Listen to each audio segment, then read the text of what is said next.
kwa dhati kabisa kukushukuru na kukupongeza Mheshimiwa Dr. Hussein Ali Mwinyi, Rais wa Zanzibar na mwenyekiti wa Baraza la Mapinduzi, kwa chaguo la kupenda amani ikiwa ndio kipaumbele chake. Kipaumbele hichi kimetuwezesha sisi wana Kaskazini Pemba, Zanzibar na Tanzania kwa ujumla kuweza kuendelea kuishi kwa amani. Na ndugu zangu, amani haina mbadala wake. Ikiteketea hii amani, basi kuirejesha ni gharama kubwa sana. Hatuna budi kumuunga mkono kwa juhudi zote Mheshimiwa Dr. Hussein Ali Mwinyi kuiendeleza amani iliyopo ili kuhakikisha kwamba tunaingia katika uchaguzi kwa usalama na amani. Na ndugu zangu, hapa leo tupo kwa ajili ya kutoa hati. Mheshimiwa, tukushukuru sana. Tukushukuru kwa sababu umefanya kitendo cha ujasiri katika matunda ya mapinduzi matukufu ya Zanzibar. Mzee wetu hayati Abeid Amani Karume aliweza kufanya mambo makubwa sana, lakini moja ambalo aliweza kulifanya ni kurejesha hadhi na heshima ya wananchi wanyonge wa Zanzibar kwa kuweza kuwapa eka 3, na kila mmoja leo hii atakuwa shuhuda kwamba kipindi kirefu sana mikarafuu ile ilikuwa inakodishwa, na wao walikuwa ni mashuhuda tu kwamba zile shamba zilikuwa ni za kwao.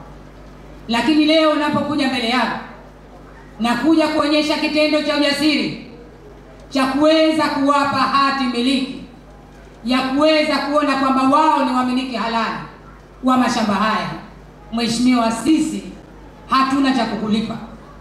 Mwenyezi Mungu ndiye ambaye atakulipa zaidi, kwa sababu katika hao wamo watu ambao walikuwa ni wajane ambao tunasema ni vizuka, lakini walikuwa wapo watoto ambao walikuwa ni wa marehemu ambao walikuwa wana mashamba hayo. Kwa hiyo kufanya hivyo, Mheshimiwa, umefanya jambo kubwa, na sisi tunasema kwamba umefanya jambo takatifu. Hebu jamani, apewe tena Mheshimiwa Dr. Hussein Ali Mwinyi. Wananchi wa Zanzibar wanataka mambo mawili.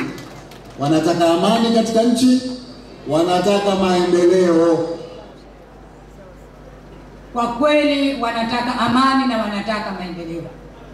Mheshimiwa, sisi tunasema kwamba umefanya kazi kubwa sana kipindi cha miaka 5.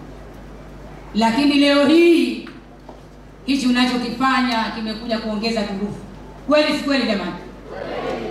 Lakini hapo wameonyesha kwamba wataunga mkono juhudi zako zote, na mimi nikwambie kwamba hapa umemweka Ummu Salama.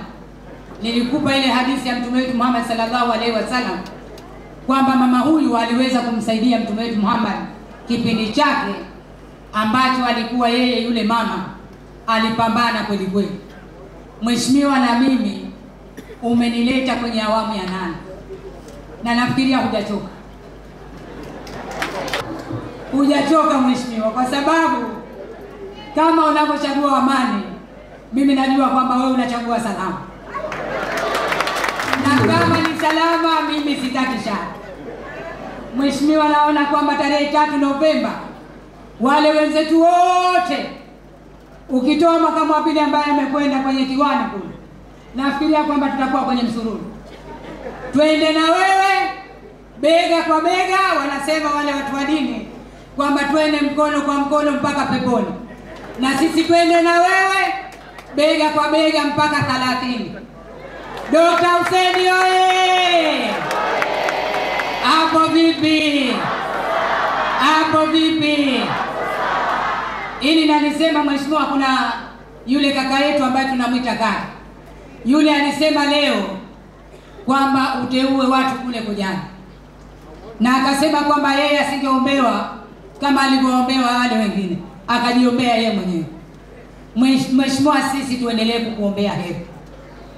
Tuendelee kukuombea heri, tukutakie mafanikio mema ambayo umeyatekeleza kwa vitendo ndani ya kipindi cha miaka 5, ambapo leo umekuja mbele ya wananchi hawa kuja kukamilisha uzalendo ambao hii ni historia tosha.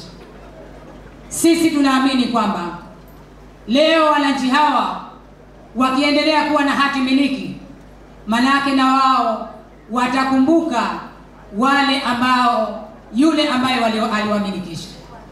Mheshimiwa, umefanya jitihada kubwa. Sisi tunaelekea kwenye uchaguzi, tukutie moyo wana Kaskazini Pemba. Sisi tunasema kwamba wewe ni mkombozi wetu.